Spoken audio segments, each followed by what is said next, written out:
what's up, y'all? My name is Ron Poindexter. I'm a singer, songwriter, musician, vocal producer right here out of the city of Chicago. Music, man, music is a way of life for me. Music surrounds everything around me. Like, music is my heartbeat. Like, for real, for real. My biggest influence had to be my mom. My mom was like a singer. Had worked with some of the most amazing people, some of the greatest of all time, I would say. And my mom taught me everything I know, from approach to vocal ability and those things. But outside of that, growing up on the gospel side, I would listen to like the Daryl Coleys and the James Moores and stuff. And that was because I was a kid with a high voice, so I felt like boys' voices shouldn't be that high type of thing. And my mom would buy me those VHS and cassettes. Like, I know y'all don't know about that. The VHS and cassettes, I would wear the VHS out so bad it was like getting fuzzy, because you kept rewinding it too much. I would watch those and study those guys. And then, like, in my house, it was either gospel or old school. So I was a huge fan of like Teddy Pendergrass, and my mom was a Luther Vandross fan. So that's what made me really love music and the art of background vocals and lead vocals, because Luther was a background vocalist before he was a solo artist. So he took pride in all of his backs and all of that amazing stuff. So those are like some of my biggest influence, I have to say. Some of the greatest opportunities that I've been afforded, outside of like the Chicago Gospel Fest and things, I've had the opportunity to share stages and do work with Dwayne Woods and Donald Lawrence and Byron Cage. I just did some work with Byron Cage. I did the vocal production on his new album that's coming out. Todd Delaney, a lot of people know me from Victory Belongs to Jesus. I did a feature on that. I've done work with Ricky Dillon. I currently work for J.J. Harrison, Pastor Donnie McClurkin. And I've done work on the secular side with Dante Hall, R. Kelly. Maybe his last 3 tours, I've been on all of the stems for those records.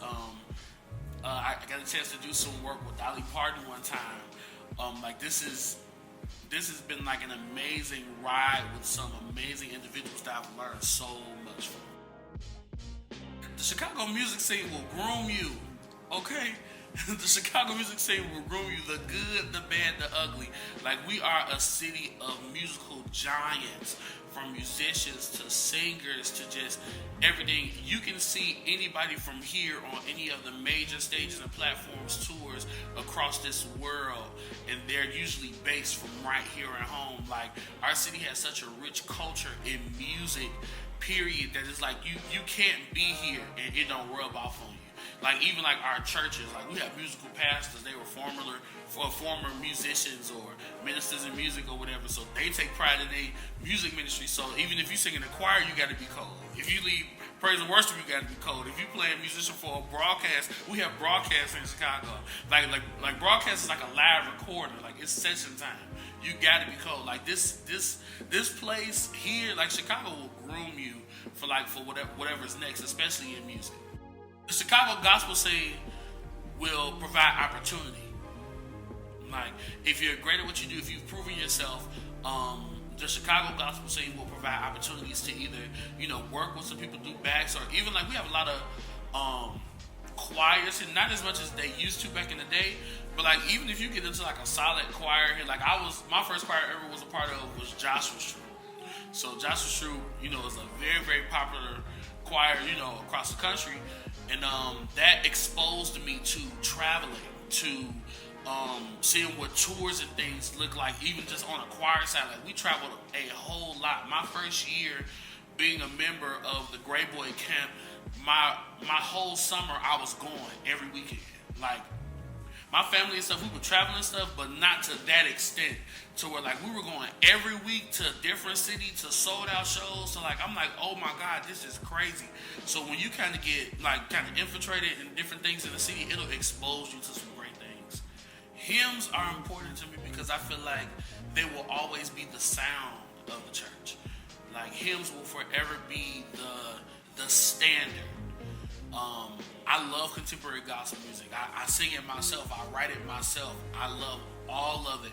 But there's something about a hymn that just has a vibe. Like, it is unexplainable. It is a feeling. It is a overtaking like type of atmosphere thing when you start singing hymns. Hymns work.